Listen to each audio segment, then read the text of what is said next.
bagian yang kedua, ya. Nah, kemudian untuk kuliah bagian kedua ini, adik-adik sekalian, kuliah di bagian kedua ini jumlah pertemuannya itu kan 8 kali ya. Nah, 8 kali. Jadi 7 kali itu adalah kuliah, kemudian nanti ada 1 kali pertemuan itu untuk ujian.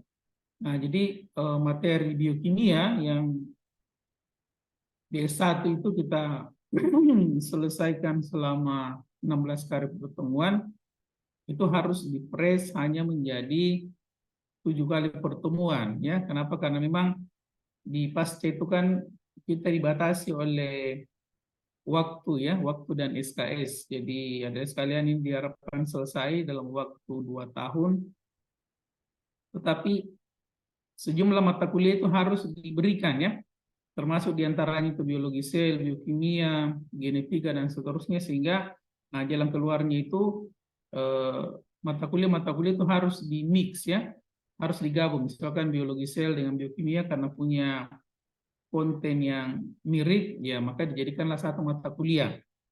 Nah, satu mata kuliah. Jadi harapannya nanti eh, ada pendalaman, ya, ada pendalaman untuk mata kuliah biokimia dan biologi sel itu di jenjang S2. Nah, di satu saja untuk mata kuliah biokimia itu kita satu mata kuliah sendiri, bisa 16 kali pertemuan. Saya juga kebetulan tim yang mengajar di biokimia S1. Nah, itu yang apa namanya, kita harus carikan strategi, ya, bagaimana mempres itu topiknya supaya dari yang semula 16 kali pertemuan itu bisa menjadi 8 kali pertemuan. Intinya sebenarnya topik yang akan dikuliahkan di mata kuliah biokimia itu cuma ada 4, ya. Jadi terkait dengan karbohidrat, kemudian lipid, asam nukleat, DNA dan RNA, dengan protein. Nah, ini saja, ya, ini 4 topiknya ini. Jadi kemudian yang akan kita bahas itu adalah pada aspek struktur, fungsi, klasifikasi. Kemudian yang kedua adalah pada aspek metabolismenya. Jadi mestinya kalau dibawakan dalam 8 kali pertemuan, ya, jadi nanti kita 4 kali pertemuan itu membahas tentang struktur, fungsi, klasifikasi dari karbohidrat, lipid, asam nukleat, dan protein. Kemudian nanti masuk di kuliah ke-5 dan seterusnya itu kita sudah masuk di metabolismenya, ya. Jadi tiap satu topik, misalkan karbohidrat itu dibahas dalam 2 kali pertemuan, ya.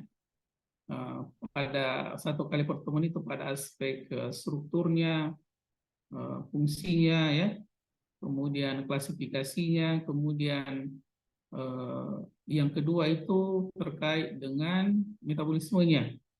Nah, misalkan kalau karbohidrat, ya, mulai dari glikolisis, ya, kemudian reaksi antara, siklus Krebs, rantai transport elektron.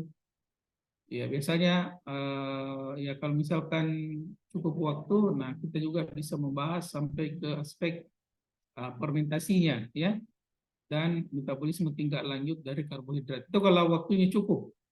Ya, biasanya tidak cukup, ya, dari glikolisis sampai rantai transport elektron saja itu 1 kali pertemuan sudah sangat padat sekali.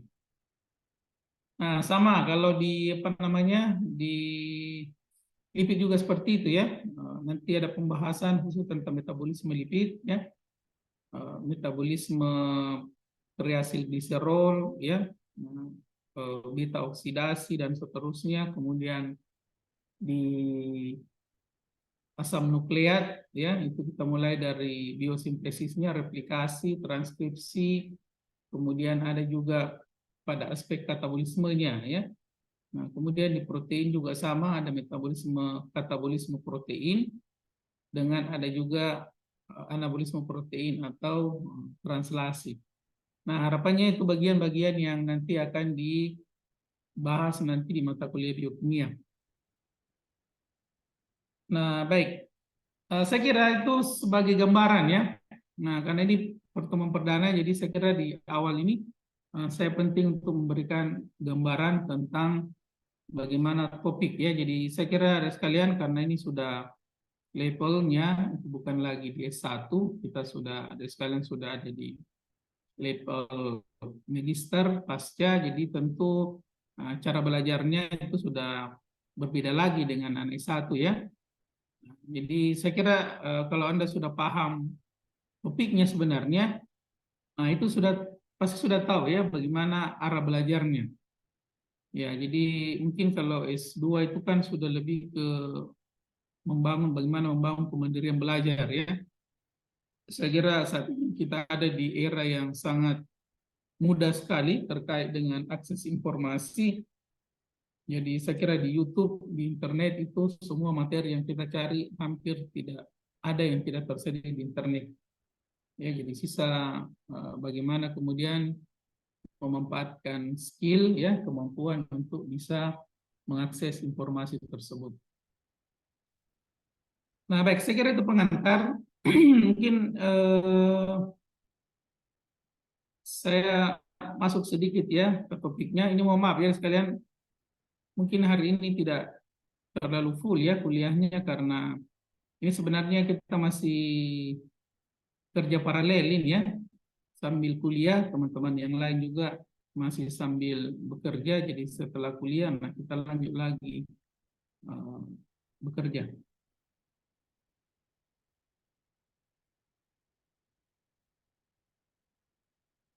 Ini saya coba ini ya, saya coba share screen.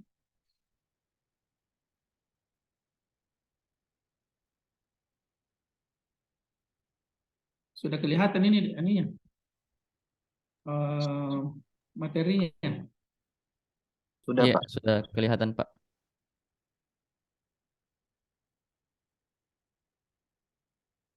Ya, jadi sekarang ini kita langsung masuk ya ke materi tentang karbohidratnya. Nah, saya sudah sampaikan untuk satu topik ini nanti pembahasannya itu ada dua ya. Jadi nanti pembahasan terkait dengan struktur fungsinya. Kemudian nanti di kuliah bagian keduanya nanti untuk saya itu baru kita masuk ke metabolismenya. Nah, jadi karbohidrat ya ini biomolekul. Jadi istilah biomolekul itu adalah molekul yang umum menyusun struktur makhluk hidup. Dan biomolekul itu juga sebagian besar dia disintesis pada sel makhluk hidup ya. Nah, karbohidrat ini adalah salah satu biomolekul yang paling banyak ditemukan di alam. Nah, dari namanya kita bisa memprediksi ya bagaimana unsur-unsur dari atau unsur-unsur yang menyusun struktur dari karbohidrat tersebut. Jadi pasti ada karbonnya. Kemudian yang kedua adalah awalnya ya diperkirakan bahwa karbohidrat itu adalah molekul yang mengandung air. Jadi ada unsur hidrogen dengan oksigen. Mempunyai rumus molekul CH2O N, di mana N ini adalah jumlah dari atom karbonnya. Misalkan C6, berarti kalau C-nya 6 ya C6H12O6. Nah, ini biasanya rumus ini digunakan untuk monosakaridanya ya, atau karbohidrat yang tersusun atas satu unit gula. Kemudian karbohidrat ini disintesis dari molekul CO2 dan H2O dalam proses fotosintesis. Ya, saya kira sebagai alumni dari S1 biologi mungkin tidak ada lagi yang tidak paham itu bagaimana proses fotosintesis. Jadi sebenarnya ya, jadi karbohidrat ini ada sekalian, ini adalah merupakan molekul yang disintesis dari proses fotosintesis. Ya, makanya kalau Anda perhatikan itu persamaan fotosintesis, CO2 tambah 2O itu menghasilkan C6H12O6. Nah, sebenarnya C6H12O6 itu kan glukosa ya, monosakarida. Nah, di peristiwa fotosintesis di situ dipelajari itu bagaimana di mana dalam proses fotosintesis itu glukosa itu disintesis ya. Jadi fotosintesis itu kan ada dua, ada reaksi terangnya dengan ada reaksi gelap. Nah, reaksi terang itu adalah reaksi di mana cahaya matahari atau energi cahaya matahari dalam bentuk foton itu kemudian dikonversi menjadi energi kimia dalam bentuk ATP dengan NADPH. Nah, reaksi gelap itu adalah reaksi yang memanfaatkan ATP dengan NADPH untuk mengkonversi CO2 menjadi glukosa. Nah, jadi praktis sebenarnya dalam proses pembentukan glukosa itu yang molekul ini ya, molekul yang digunakan untuk menyusun glukosa itu hanya dari CO2-nya saja. Adapun dari H2O, H2O ini tidak digunakan untuk menyusun glukosa ya. H2O ini hanya digunakan pada peristiwa fotolisis air ya. Dia dipecah untuk diambil elektronnya menggantikan elektron yang tereksitasi di ekosistem 2. Dikenal juga dengan sakarida ya. Makanya ada istilah monosakarida, disakarida dan seterusnya. Fungsinya. Nah, ini fungsi dari karbohidrat di dalam organisme memiliki berbagai peranan ya, simpanan energi, bahan bakar dan senyawa antara metabolisme. Jadi saya kira kita semua sudah paham ya, pada organisme itu makhluk hidup sumber energi utamanya itu berasal dari karbohidrat ya, terutama dari glukosa. Jadi molekul-molekul yang kompleks seperti amilium itu kan sebenarnya molekul yang utamanya akan di metabolisme. Jadi dia dipecah dulu dalam proses pencernaan, itu nanti dia dipecah menjadi monosakaridanya, menjadi glukosanya. Nah, glukosa inilah yang kemudian digunakan dalam proses respirasi seluler. Ya, jadi satu molekul glukosa, nah inilah yang dalam respirasi seluler yang kita kenal itu, dia akan dipecah menjadi 36 atau 38 ATP ya, yang urutannya itu dari glikolisis ke reaksi antara, ke siklus Krebs sampai rantai transfer elektron. Nah, di situ molekul glukosa itu secara detail dia akan dipecah menjadi CO2 tambah H2O, kemudian nanti akan menghasilkan ATP ya. Nah, itu yang biasa kita istilahkan dengan respirasi seluler. Kemudian yang kedua, di dalam sel karbohidrat juga berperan sebagai kerangka struktural pembentuk RNA dan DNA. Nah, ini kalau ini bisa dilihat ya, nanti coba dicermati, dicek itu bagaimana struktur dari nukleotida.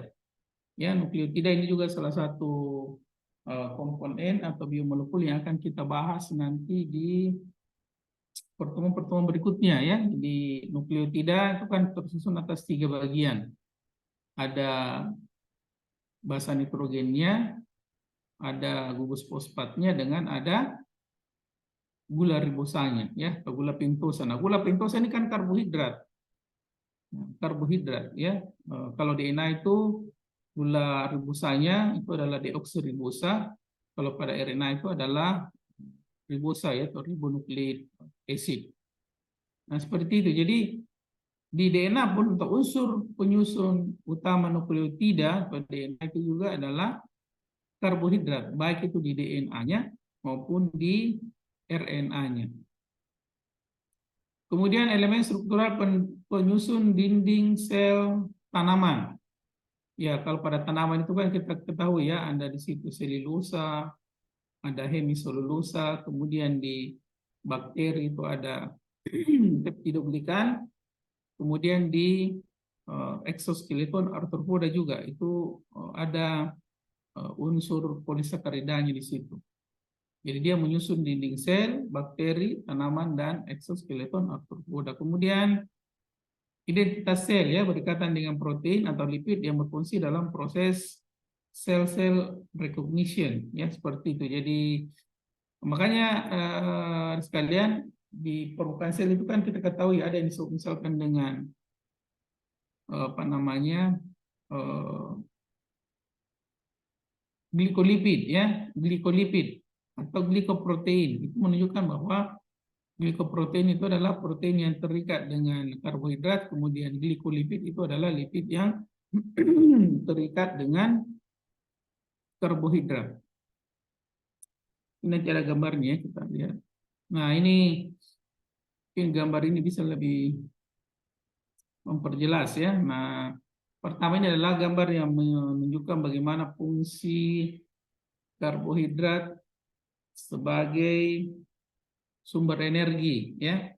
Nah, saya kira ini semua sudah paham ya. Ini sebenarnya materi SIM sebenarnya ini SIM kelas 3 pembahasan tentang glikolisis siklus Krebs sampai rantai transfer elektron. Jadi mekanisme respirasi seluler selain glikolisis itu umumnya terjadi di dalam struktur mitokondria ya. Ini pasti sudah dijelaskan juga oleh Pak Adnan. Jadi saya kira beberapa bagian dari biokimia itu kan akan overlap juga dengan biologi sel ya.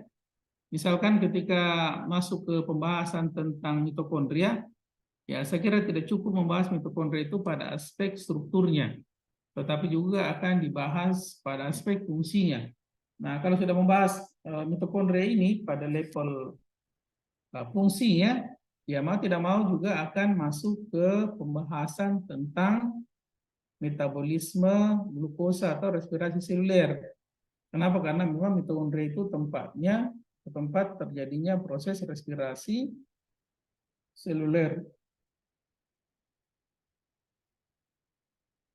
Nah, jadi intinya di sini adalah bahwa karbohidrat itu adalah merupakan sumber energi ya yang bisa dikonversi menjadi CO2 H2O dan proses itu akan menghasilkan ATP. Sumber energi yang sungguhnya adalah ATP-nya ini ya. Nah, ATP-nya ini dia bisa dipecah menjadi ADP dengan P dan menghasilkan energi. Kemudian, nah yang kedua ini contoh fungsi karbohidrat dalam menyusun dinding sel ya, terutama ini adalah dinding tumbuhan. Kemudian juga ini peran atau fungsi dari nukleotida di dalam menyusun struktur DNA ya. Nah, bagian dari nukleotida atau DNA yang mengandung karbohidrat itu ada di sini. Di gula pentosanya ya, gula yang berkarbon 5.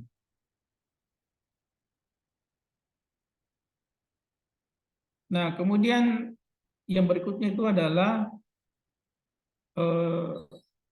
karbohidrat yang berperan atau yang berikatan nanti dengan molekul lain, kemudian dia berperan di dalam cell recognition. Nah, salah satu contoh yang sering diangkat itu adalah fungsi karbohidrat dalam penentuan golongan darah. Ya, jadi golongan darah itu kan sebenarnya ditentukan oleh adanya struktur khusus yang terikat pada sel darah, ya, atau pada permukaan dari sel darah atau membran dari sel darah tersebut. Nah, jadi pada membran, ya, pada membran itu kan di situ sebenarnya ada struktur atau membran itu dia disusun oleh mayoritas 3 molekul, ya, yaitu molekul karbohidrat, kemudian lipid dengan protein. Lipid dengan protein yang paling dominan ya, terutama lipid. Rasionya itu yang paling banyak adalah lipid dulu, protein baru karbohidrat.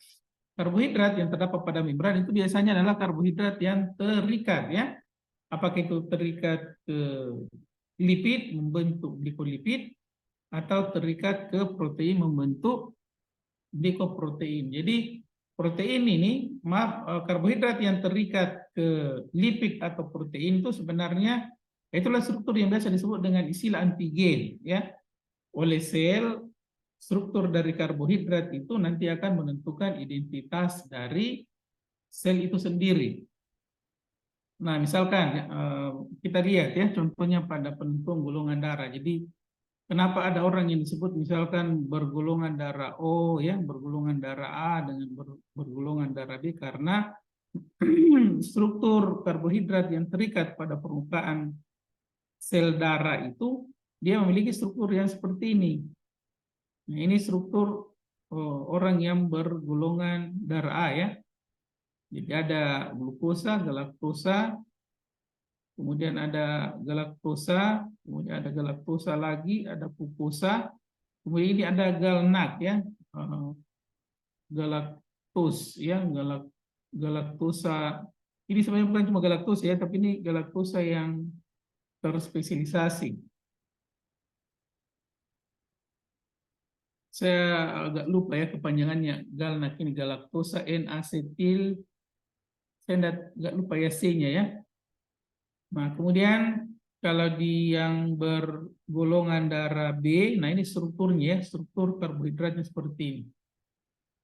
Nah, bedanya antara orang yang bergolongan darah A dengan darah B pada sel darahnya, nah itu orang yang bergolongan darah itu ini strukturnya yang terikat ya, N-asetil galaktos ya. Nah, kalau ini adalah hanya galaktosa saja. Kalau yang nol ini tidak ada ya, jadi tidak ada struktur yang ini nih, yang di depan ini. Pada orang yang bergolongan darah O tidak ada strukturnya. Kalau yang A ini ya, yang galnak, kalau yang B ini adalah galaktosa. Nah, jadi itu yang menyebabkan kenapa orang itu ada yang bergolongan darah A, B, AB, AB ya. Nah, itu karena adanya struktur dari karbohidrat pada permukaan sel darahnya. Jadi itu yang menentukan sebenarnya.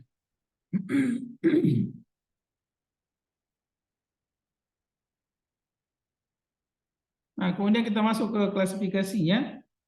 Berdasarkan strukturnya, maka karbohidrat itu bisa diklasifikasikan menjadi 4. Jadi ada monosakarida, karbohidrat yang terdiri atas 1 unit gula, disakarida tersusun atas 2 unit gula atau 2 unit monosakarida, oligosakarida, karbohidrat yang tersusun atas beberapa monosakarida, dan yang terakhir adalah polisakarida, karbohidrat yang tersusun lebih dari 10 monosakarida.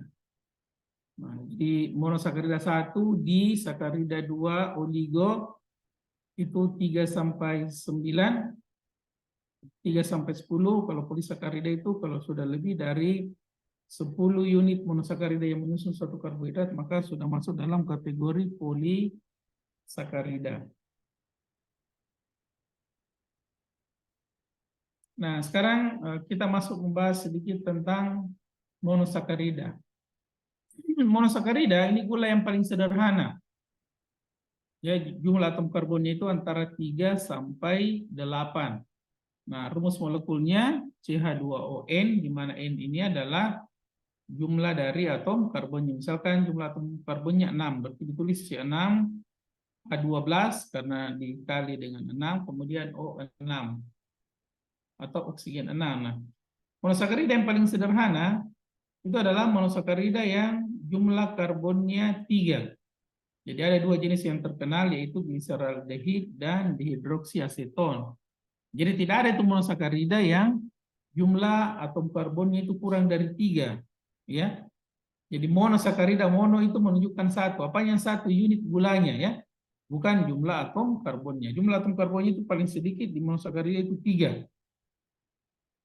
Nah, jadi ada 2 jenis yang terkenal karbohidrat atau monosakarida yang atom karbonnya 3, itu adalah gliserdehid dan dihidroksiaseton. Kemudian monosakarida yang paling banyak dijumpai itu adalah jenis heksosa ya, jadi monosakarida yang memiliki 6 atom karbon.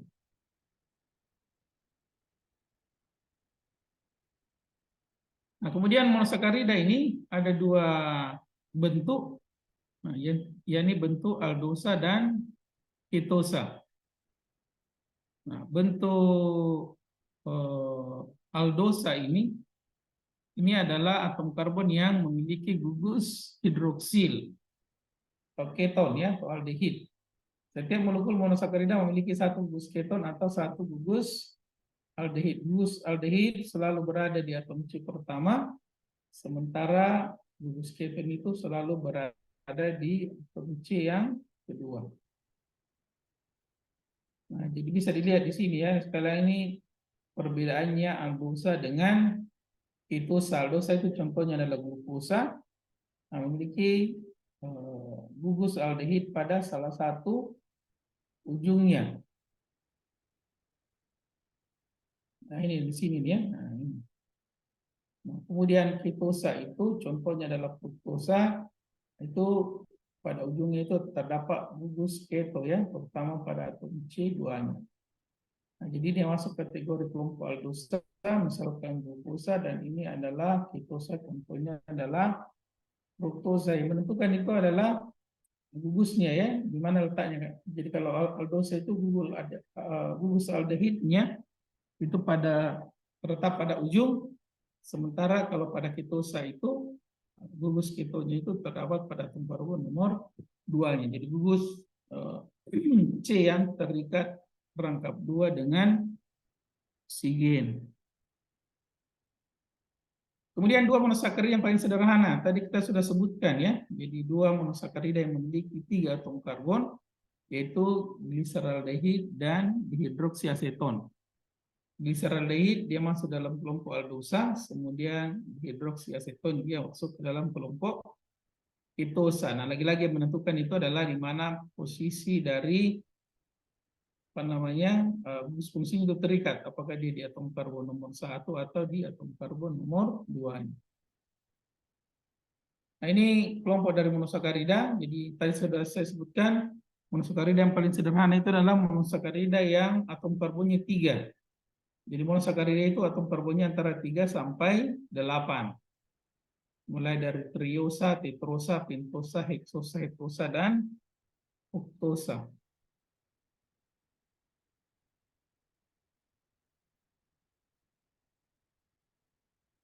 Nah, kemudian ini gliseraldehid dan proyeksi Fischer. Jadi di sini sekalian molekul atau senyawa yang memiliki 4 gugus yang berbeda itu biasa juga disebut dengan atom C chiral ya. Nah, jadi molekul yang memiliki atom C, di mana atom C-nya itu dia mengikat 4 gugus yang berbeda, misalkan ini ya. Nah, ini kan C di tengah ini. C itu kan 4 tangannya, satu mengikat hidrogen, satu mengikat CHO, OH dengan CH2OH. Nah, 4 ini adalah 4 gugus yang berbeda. Nah, 4 gugus yang berbeda inilah yang disebut, atau C yang mengikat 4 gugus yang berbeda itu disebut dengan atom C chiral atau atom C yang asimetrik. Nah, sekarang apa konsekuensi dari sebuah senyawa yang memiliki atom C chiral? Konsekuensinya itu adalah molekul tersebut itu akan menghasilkan stereoisomer. Biasa juga kita sebut dengan istilah isomer. Apa itu isomer? Ya, molekul yang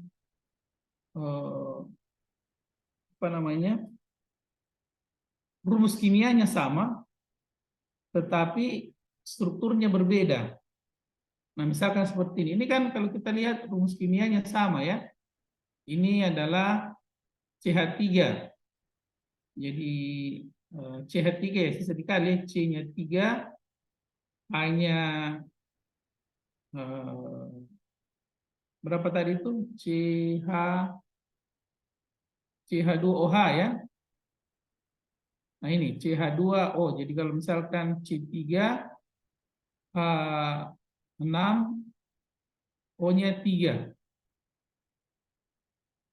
Nah, jadi seperti itu rumus kimianya ya. Itu rumus kimianya. Kalau rumus strukturnya, jadi rumus kimia sama, tetapi struktur bisa berbeda. Nah, seperti ini.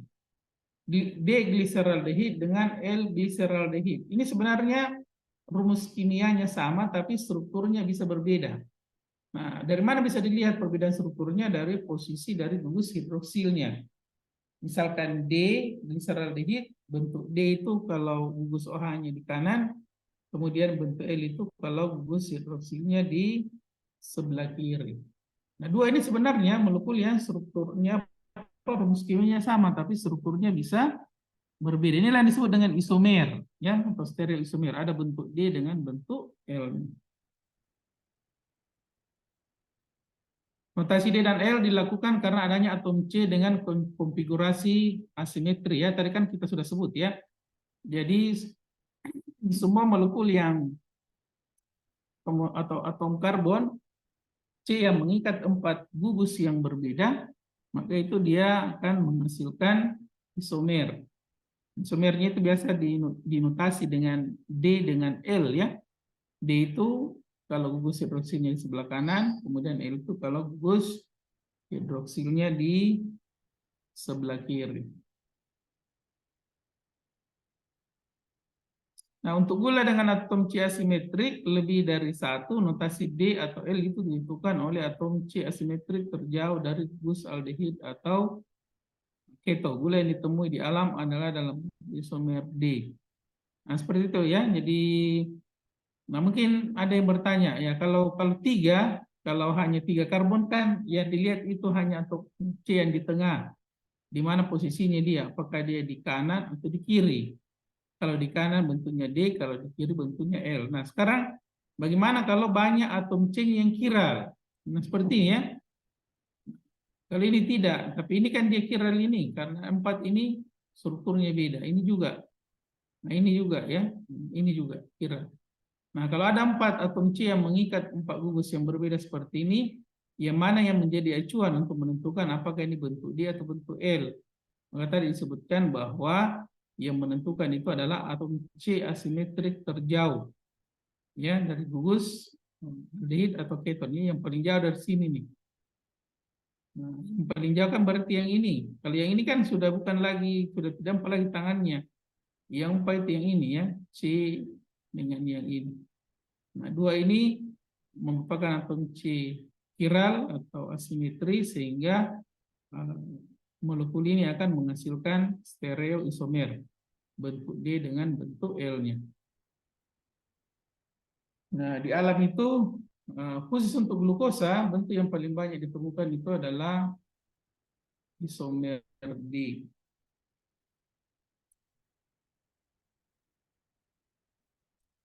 Baik ya, sekalian.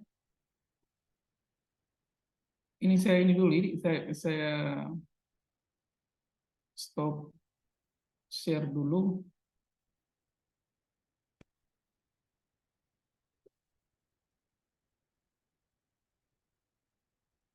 Tapi deh, ini zoom-nya ini anu ya, zoom yang apa namanya tadi? Unlimited, Dik. Iya, Pak. Iya, Unlimited. jadi tidak ini gitu, tidak apa namanya, tidak setiap berapa apa 40 menit ya, biasanya kan standar itu 40 menit ya. 40 menit dia putus. Nah, kemudian sekalian memang saya targetnya ini hanya sampai jam 1 ya. Ini mohon maaf, maaf sampai jam 2. Nah, karena setelah ini masih akan lanjut lagi mengerjakan apa namanya tugas ya. Jadi mungkin untuk pertemuan, karena ini kan baru pertemuan awal ya, pertemuan perdana. Saya memang sudah rencanakan di pertemuan perdana ini ya kita sudah harus masuk karena ini sudah minggu yang kedua, minimal memberikan apa namanya pemahaman awal ya, pemahaman awal terkait dengan materi yang mau dikuliahkan. Kemudian kita masuk sedikit tentang materi pertama tentang karbohidrat. Sebenarnya materi pertama ini masih agak, ini kita baru di slide ya baru setengahnya ya. Nah, nanti insya Allah di pertemuan yang akan datang kita akan selesaikan materinya. Mudah-mudahan ya, saya kira minggu depan ini kita sudah, minggu depan dan seterusnya itu sudah agak